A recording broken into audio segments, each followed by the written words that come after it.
Bonjour à tous et bienvenue dans cette guidance du mois de mai 2024. Alors, je vous explique les cartes. On va faire d'abord une guidance générale avec l'oracle Les Portes de l'Inconscient que je vous ai présenté sur mon compte TikTok et sur mon compte Instagram. Donc vous avez les liens dans la description de la vidéo si vous voulez aller voir la présentation de l'oracle. Ensuite, on va avoir une guidance un petit peu plus sur le côté spirituel avec mon oracle et moi. Pareil que je vous avais aussi présenté sur mes réseaux sociaux. Ensuite, on va avoir une guidance qui va plus porter sur tout ce qui est professionnel avec le Anatomy of a Witch Oracle. Et pour ce qui est de la guidance amoureuse, on va utiliser l'Astro Crush que je ne vous ai pas encore présenté et je le ferai peut-être, mais il est très connu. Donc j'hésite un petit peu à le présenter parce que clairement, vous connaissez probablement déjà. Donc dites-moi dans les commentaires si vous voulez que je vous le présente aussi sur mes réseaux sociaux ou si j'en fais une vidéo YouTube aussi vraiment basée sur cet oracle et pour le présenter entièrement. On va commencer donc avec notre guidance générale. Je vous laisse un petit peu voir les cartes de l'oracle au passage en les mélangeant. Vous allez voir, elles sont vraiment magnifiques. J'adore ce jeu. Je l'ai depuis pas longtemps, mais il est vraiment sublime. Donc on va tirer 3 cartes pour cette guidance. Et on va commencer avec la sirène. Regardez un petit peu la beauté des illustrations de ce jeu. Donc la carte de la sirène, elle nous dit qu'il y a quelque chose qui n'est pas logique. Il y a quelque chose qui ne fait pas sens. Là, vous allez ressentir une intuition. Comme quoi, en ce mois de mai, il y a quelque chose qui ne va pas dans votre vie. Il y a quelque chose qui ne fait pas sens, qui n'est pas logique. Et ça va peut-être vous perturber un petit peu. Et avec cette carte de la sirène, on vous indique le fait de revenir à l'essentiel. Va falloir faire un travail un peu d'introspection pour savoir pourquoi votre intuition vous dit qu'il y a quelque chose qui ne va pas et changer cette chose-là, mais en revenant à l'essentiel. Vous êtes parti peut-être un petit peu trop loin dans vos idées, dans vos habitudes, dans votre vie en général, et on vous demande de revenir sur des bases et sur des bonnes bases tout simplement. Ensuite, on va voir ce que la deuxième carte nous dit. On est donc sur la tempérance. Et on est exactement dans la même lignée que la carte de la sirène. Enfin, pour moi, ça me semble faire sens que les deux cartes soient liées l'une à l'autre. Puisque la tempérance, elle nous dit qu'en ce moment, on a l'impression que c'est mieux chez les autres. On a l'impression de s'éparpiller et de ne pas avoir de vrais repères dans notre vie. On a un peu le cerveau en ébullition, on a vraiment du mal à réfléchir et à être logique et posé dans nos réflexions. Et le mois de mai, ça va nous amener à vraiment se poser pour réfléchir et pour prendre des décisions importantes certes, mais comme on disait juste avant, aussi vraiment le fait de revenir sur des bonnes bases. Et donc la dernière carte, nous avons la carte de la grand-mère. Et la carte de la grand-mère, ça nous dit qu'on aimerait bien être au centre des conversations, de l'intérêt des gens et on aimerait bien aussi contrôler les choses, avoir un petit peu plus de contrôle sur la situation et pourtant ce n'est pas le cas. Et c'est ce qu'on a vu avant avec les deux autres cartes. On a l'impression que tout nous échappe et c'est pour ça qu'on va avoir vraiment besoin de se poser pour réfléchir et prendre les bonnes décisions.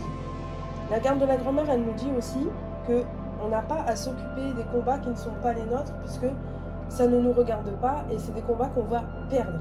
Donc pour résumer cette guidance générale, on a besoin d'introspection, de revenir sur les bases, sur l'essentiel. On n'a pas besoin de s'occuper des problèmes des autres, ni de ce qu'ils font dans leur vie. Il faut d'abord qu'on s'occupe de nous. Et oui, c'est un petit peu le bazar en ce moment dans nos têtes, dans nos vies. Mais ça va revenir à la normale grâce à ce mois de mai où on va prendre des décisions et où on va réfléchir. On enchaîne avec la guidance qui sera un petit peu plus basée sur le plan spirituel, bien que la guidance générale, elle nous parlait quand même pas mal de ça aussi. On va pas se mentir, on est tous un peu... De toute façon, tout dépend de notre vie, sont un peu basés sur le spirituel. c'est un peu normal qu'on retrouve ce genre d'informations sur une guidance générale. J'en ai une? J'en ai qu'une? Oui. Alors, la première carte, nous avons le lâcher-prise. Est-ce que c'est bizarre? Non, je ne crois pas. Je vais décaler pour éviter d'avoir l'anneau de lumière. Non, ce n'est pas si bizarre que ça, le lâcher-prise, par rapport à ce qu'on vient de voir juste avant. Le lâcher-prise, comme son nom l'indique, ça veut dire qu'il faut vraiment essayer de se libérer de nos angoisses et des choses qui nous pèsent un petit peu trop dans notre quotidien. Il y a des moments où on va avoir le contrôle sur certaines situations, alors que c'est tout bonnement impossible. Mais pourtant, on ne lâche pas l'affaire. On veut absolument pouvoir contrôler le reste. Alors, c'est pas facile à faire de lâcher prise, mais quand on fait un petit peu de travail sur soi-même, on finit toujours par y arriver. Ensuite, nous avons la fatigue. Je pense que la fatigue, c'est tout simplement aussi le fait que tout ça nous épuise. Pas forcément physiquement, mais moralement. Il y a des moments où on va avoir tellement le contrôle sur un tas de choses, alors que ça ne nous regarde pas, ça ne nous concerne pas, alors que ça ne sert à rien d'avoir le contrôle sur ces choses-là, que moralement, on est en burn-out dans notre tête. Et c'est pas forcément une bonne solution de se mettre dans des états-là, parce qu'on s'y met nous-mêmes. Donc là, la carte de la fatigue, elle indique le fait que peut-être qu'il serait bien de effectivement lâcher prise, comme on a dit avant, mais de se reposer. Et pas forcément se reposer physiquement, mais surtout mentalement. Et notre troisième carte, nous avons la coopération. Alors, la coopération, ça indique que par rapport aux cartes d'avant, non seulement il faut lâcher prise, mais il faut savoir aussi potentiellement demander de l'aide. C'est pas facile à faire parce que des fois notre ego nous empêche de demander de l'aide, parce que au fond de nous on se dit que non, on n'a pas besoin d'aide, on arrivera à le faire tout seul. Mais non, non, si quelqu'un nous propose de l'aide, on peut l'accepter. Les cartes là se tendent la main, donc clairement, accepter une main tendue, ce n'est pas un signe de faiblesse, bien au contraire. On va continuer avec la guidance qui va nous parler un petit peu plus du monde professionnel, que ce soit les études, le travail, et qui sera un petit peu, je pense aussi, lié à l'argent. C'est bien de ne pas savoir mélanger les cartes, c'est pratique. Qui sera un petit peu, donc je disais, lié à l'argent, parce que, évidemment, le monde professionnel, on n'y va pas pour les beaux yeux des gens, on y va aussi pour gagner sa croûte. Hop. Alors, notre première carte, c'est la carte, désolé pour l'accent, Maintain.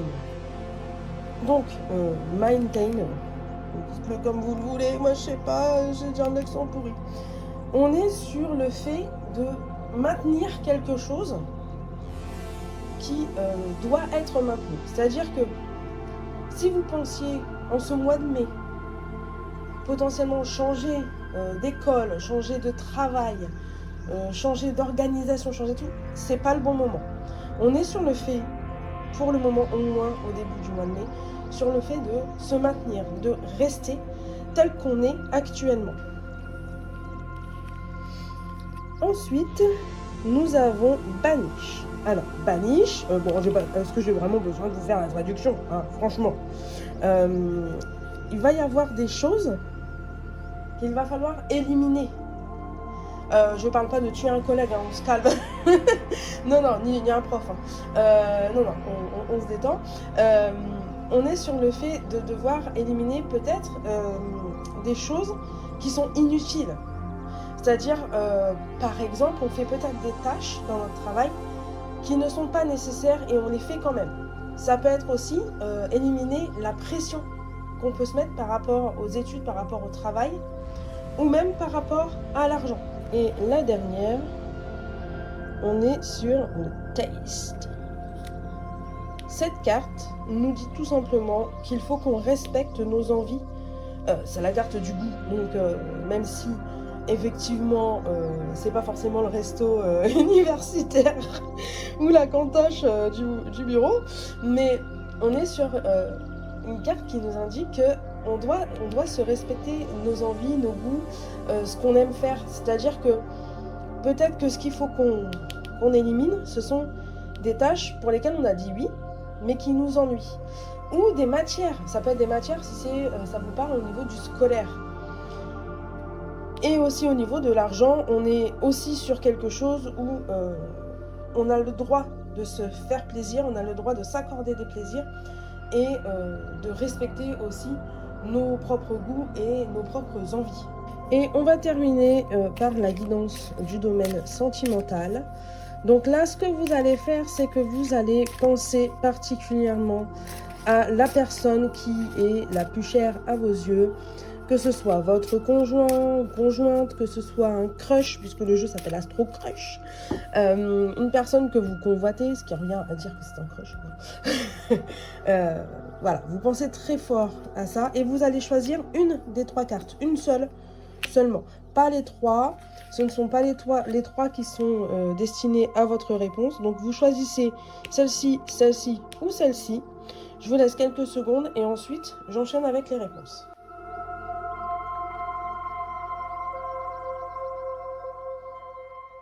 Voilà, donc j'espère que vous avez choisi votre carte, sinon mettez pause et choisissez encore un petit peu. Moi j'enchaîne avec les réponses. Donc la première carte, on est sur il, elle, pense à toi. La deuxième carte, nous sommes sur une attirance. Donc il y a bien une attirance.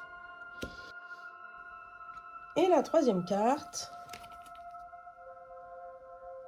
on est sur influençable. C'est-à-dire que c'est quelqu'un qui potentiellement a une influence, se fait influencer par quelqu'un plutôt.